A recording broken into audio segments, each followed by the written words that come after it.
The Radio Memories Network is brought to you in part by Liberated Syndication, podcast publishing made easy, libsyn.com. That's LIBSYN.com. Welcome to another play in our anthology series with great actors and actresses. Now, sit back and enjoy this week's audio play.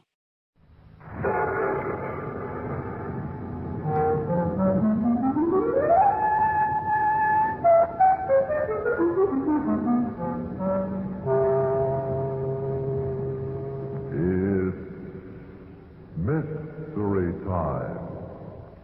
Time now for the best in mystery.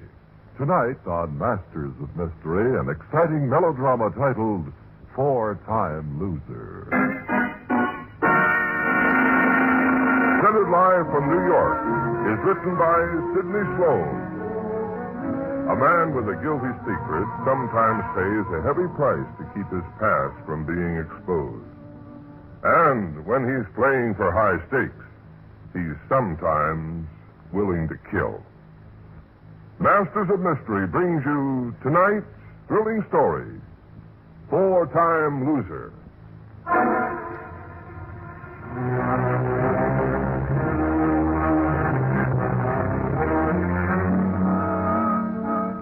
It's a strange and terrible experience to be sitting in your office on a bright autumn afternoon, free from worry, proud of your honest accomplishments. And then to have your secretary come in and inform you that your little dream of security is just that, a dream. There's a man waiting to see you, sir. He says he's an old friend, but he won't give his name. Anybody we know, Gladys? I've never seen him before. Well, it's probably someone who wants to sell me insurance. Tell him to leave his name. We'll get in touch with him. I've already told him that, Mr. Coombs, but he's very persistent. Oh, well. Send him in. Yes, Mr. Coombs. Mr. Coombs will see you now. Thanks. Won't you sit down? Don't mind if I do, George. Well, now, what can I do for you? What's the matter, George? Don't you know your old friends? I'm afraid you have me at a disadvantage. I sure have, Mr. Coombs. Or maybe I should have said Mr. Deal. Eh? Bennett Deal. I'm afraid I don't know you. You probably made some mistake. Now, if you don't mind, I'm very There's busy. no mistake. But if this will jack up your memory, what happened 12 years ago, April 5th? Remember cell block D, tier 18, cell 6? Can you forget 6 cons on the land, 5 caught, 1 getting away? Don't tell me you don't recognize your old cellmate, Benny. Matt Howard. That's right, Benny. My name is George. George Coombs. Sure, Coombs. You're a wise baby, Coombs. I gotta hand it to you. You see, I've been keeping tabs on your career for over a year now. I seen your picture in the paper attending a benefit with some society dame. I recognized you right off. You recognize me? Don't worry. I don't think nobody else would. You've changed a lot. Hair's gray at the sides, glasses. You're heavier now. Taking on some weight. I've been lucky for 12 years till you came along. And you're still lucky, baby. You don't think I'd sing on an old pal, do you? What, and spoil your chance to marry that Anderson dame with all that dough? What kind of a hero do you think I am? What kind are you? I know this is the shakedown. Now, how much? Oh, really, Benny, you hurt my feelings. But if you want to play it like that, let's make it 5 yards to start with. $500? You wouldn't want an old friend to look shabby, would you? All right. Meet me at my apartment tonight. I'll have the money for you.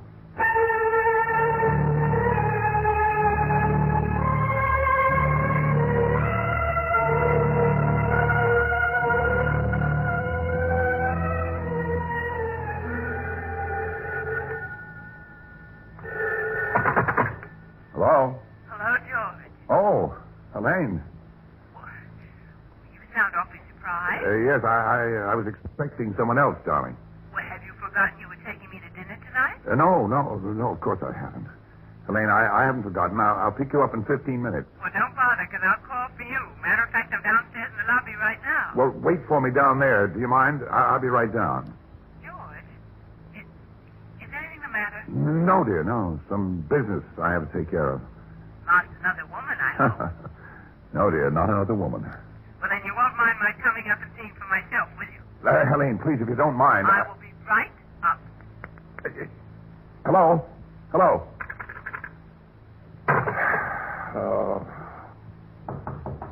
Wait a minute. She couldn't have come up that quickly.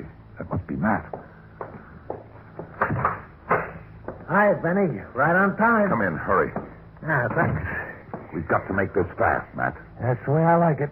Got the money? Yes, I've got it. Good. Hand it over. Wait. I want to make a proposition to you. I'm always open to a proposition if it favors me. It does. What's the caper? I've got the 500 for you. And more. Keep talking. I'll give you 5,000. But you've got to get out of Saterford and never come back here. You've got to forget you ever saw me. Oh, yeah? 5,000, Matt. You know, George, you ain't leveling with me. I swear. All that. Sure, you ain't got more than 5 G's, I know that. But you got hidden assets, like they say. Hidden assets? Ah, you played it very smart, George. Engaged to marry the Anderson Manufacturing Company. Helene Anderson will be worth $5 to $7 million when her old man cashes in his chip. What are you getting at? Look, baby, I did 15 years in stir. You know what that is. And I did 12 more years than you did. And the way I see it, you ought to want to see an old pal get ahead in the world. You've been lucky. How about sharing a little of it? I'm willing to give you... Yeah. You said 5 G's. Thanks. I'll take it as a down payment. That's your final word? No, Benny. You have the final word. You decide. Pay off or go back. You name it. Somebody at the door. Matt, give me a break, will you? Ain't you going to open the door? Yeah. Well, where is she? Where's the other woman? Helene. This is Matt Howard. Matt, Helene Anderson, my fiancée. How do you do? Hello. So you're the reason George forgot his dinner engagement with me. Yeah. You see, George and me was talking over old times. Schoolmates? In a way. I didn't know. Well, Matt, I guess we'll have to break it up now. Come in and see me at my office tomorrow, and but we'll... George, aren't you going to ask Mr. Howard to have dinner with us? What? That's a fine way to treat an old friend. Well, you see... I guess George wants to be alone with you, Miss Anderson. Nonsense. George gets bored with my conversation. Do come along with us. Well, it's up to George. Yes. Oh, why don't you, Matt? Yes, the more, the merrier.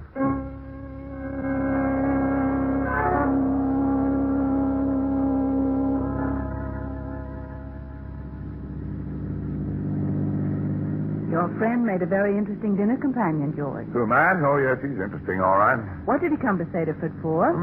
Business. He's some sort of a promoter or something. And what does he have on you? What? I don't understand you, Helene. He's an old friend from school. I'm not that stupid. Mr. Howard's schooling has been few and far between. Well, he's a little rough and crude, maybe, but... Darling, please drop that pose. Matt Howard knows something about you. Something that you want to hide and keep hidden. Helene, you're wrong. Matt Howard means Don't lie to me. Oh, forget it, please, will you? I can't. I've got to know, George. I've got to know right now. Very well. My name is not George Coombs. Go on. I was, up to 12 years ago, Bennett Deal, convict 63290. I escaped prison with 5 other men. They were caught. I wasn't. You want to hear more? Go on. I was in for life. A 4th offender under the law. I'm not defending myself. I wasn't framed. I deserved what I was getting. But in prison, for the first time, I had a chance to learn something, to study, to read. And it opened up a whole new life to me. I worked hard to improve myself, to be somebody. But what chance would an old ex-con have to start life over at 50? When the opportunity for escape presented itself, I jumped at it. Well, I was lucky. I got away. Came here to save it. The rest you know. Is that all? Well, isn't that enough? Yes. Well, Well, I love you. Helene. I should have told you sooner, but I was afraid. You're afraid now, aren't you? That's what Matt Howard is holding over your head. He wants money, lots of it. Well, then give it to him. But you don't understand. It'll never stop. He knows we're going to be married. He knows you have money. What if you turned him into the police? Well, I'd go back with him this time forever. I'd never get out. Well, then what can you do? There are two things one can do about a blackmailer. You can go on paying. And the other? The other. I don't want to think of that. Yet.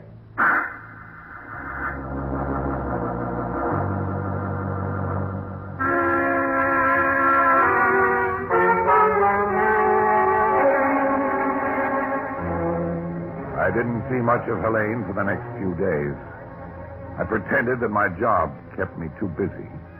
But it was actually my dread of facing her, of seeing that unasked question in her eyes. What was I going to do about Matt Howard? She called finally and asked me to meet her for dinner. Our friend Matt was over at the plant this afternoon. He got in to see Dad by using your name. What for? He wants a job. A job? Are you certain? Yes?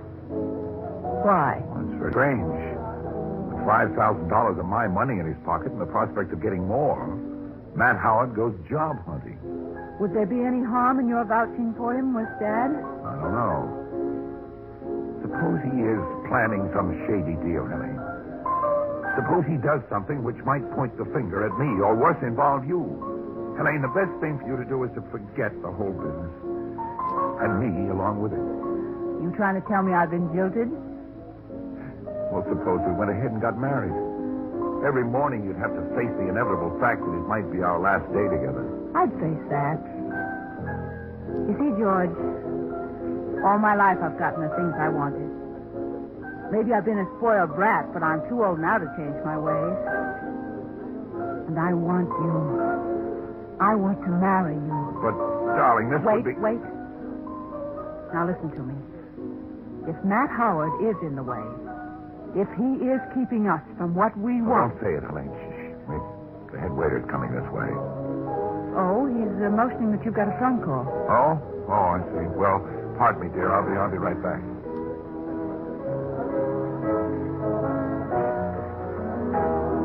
Hello? George Coombs? Yes? This is Detective Hamilton.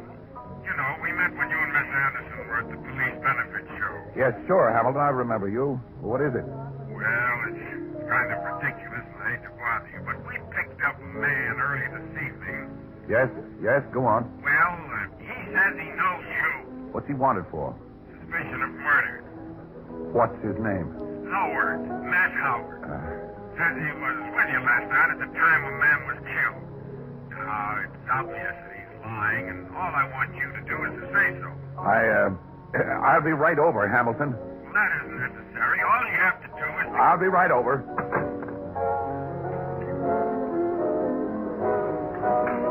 What is it, George? It happened. Matt Howard killed a man last night. He wants me to give him an alibi. What are you going to do? I'm going over to police headquarters. And are you going to give him an alibi? I don't know. I don't know.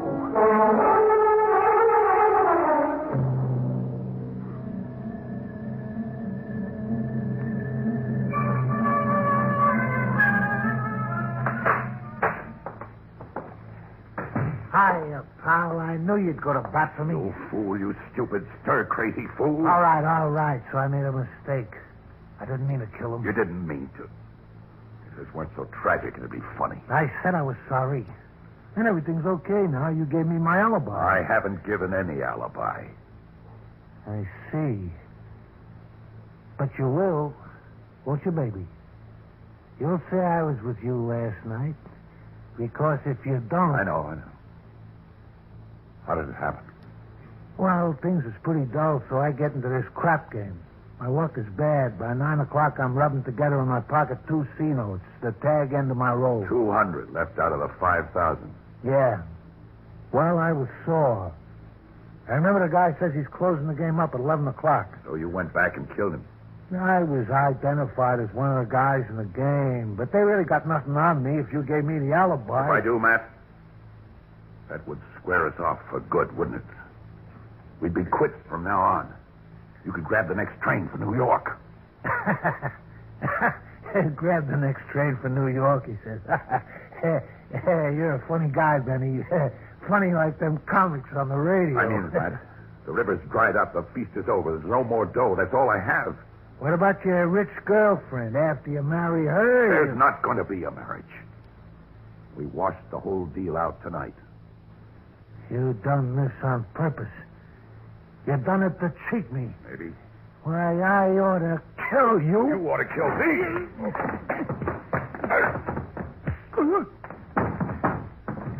All right, get up. Okay, Benny. Shouldn't have tried that with you. Get this through your head, Matt. You can't blackmail me anymore. I've got as much on you as you have on me. All right, brave boy. I'm calling you bluff. I'm playing this game my way. And here's the cards. You're going to tell the cops I was with you last night. I'm staying here, and you're going to marry the Anderson doe. You like the hand? I got nothing to lose. You have. You all move. Well, Mr. Coombs, 5-minute visiting time is up.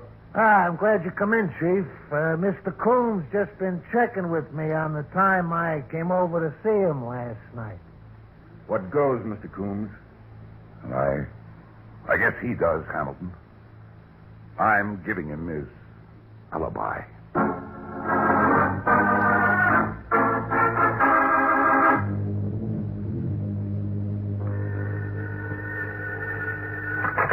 Hello. George? Helene. Oh, yes. You gave him his alibi, didn't you? Yes. Well, how did you find out so quickly? He called me. He called you? Yes, and he's coming here to my house. What does he want? I couldn't quite make out something about patching things up between us. What'd you tell him? I told him we had a bust-up. But, Helene, you shouldn't have told him he could come out there. Don't you see, George? This is our chance. A chance? Are you coming here, or will I have to do it alone? I'll be right out.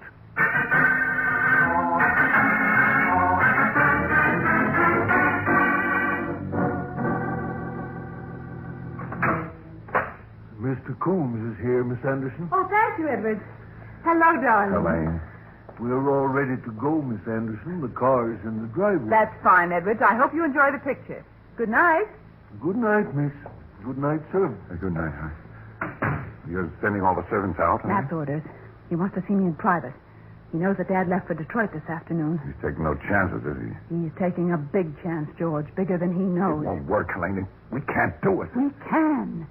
Nobody knows he's coming here. Nobody but you and me. No, it won't work. Now listen to me. Just listen, George.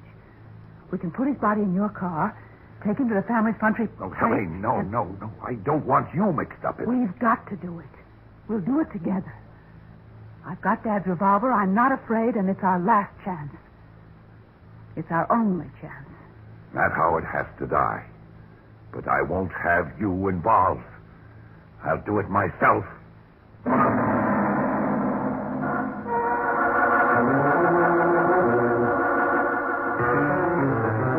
took me less time to get back to the center of town than it took to get to Helene. And when I got to the business district, I parked the car on a dark side street and went into a drugstore and called Matt Howard's hotel. They told me he was out. I called Helene. He's here, George.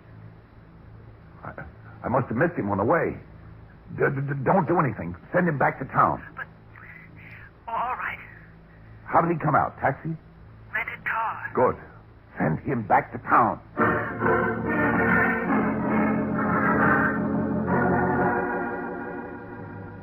I went back to the road he'd have to take. It was late, and there was no traffic. I parked and waited. I must have waited about half an hour. Then I saw it coming, his car. I switched on my ignition, started my car. He went past. I started after him. Slowly, I overtook him, pulled alongside. I could see his face, strained with fright, fear, as he hunched over the wheel. Then I cut in front of him.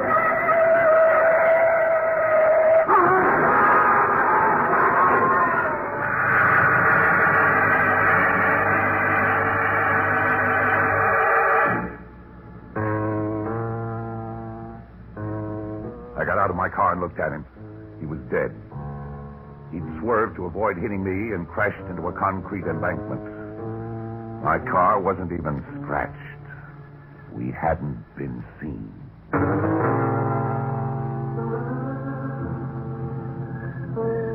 The lights were all out in Helene's house when I got there. She'd probably gone to bed, I thought. I rang the bell. No answer. I was getting back into my car. Edwards and the servants drove up. What a break. My alibi completed if I need one. Edwards saw me come in, and now he sees me leaving. Hello, Edwards. Good movie? Oh, yes, sir. Now you leaving? Yes, Edwards. Miss Anderson has just gone to bed. Good night. Good night, sir.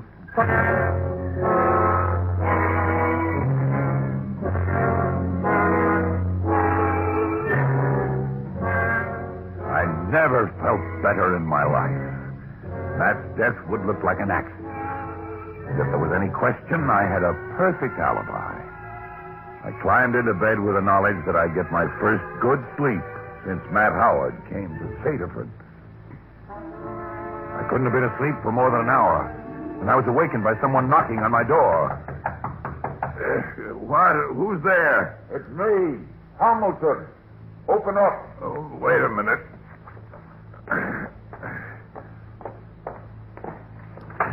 That's all the fuss, Hamilton. Mr. Coons, I must warn you, everything you say now can be used against you. Sounds serious. Yes, it is. Murder. Murder? Again? Is this your idea of a gag, Hamilton? Where were you this evening after you left me? At my fiancé's home, you know. Helene Anderson. Yes, that checks all right. You left at what time? Why, about 11:35. Edwards the butler saw me. That's it, Mr. Coons. Well, fine. Now, will you please go away and let me get some sleep? I'm sorry, Mr. Coons. I'm going to have to hold you for murder. But me? Who did I murder? Your fiancée, Helene Anderson, strangled to death.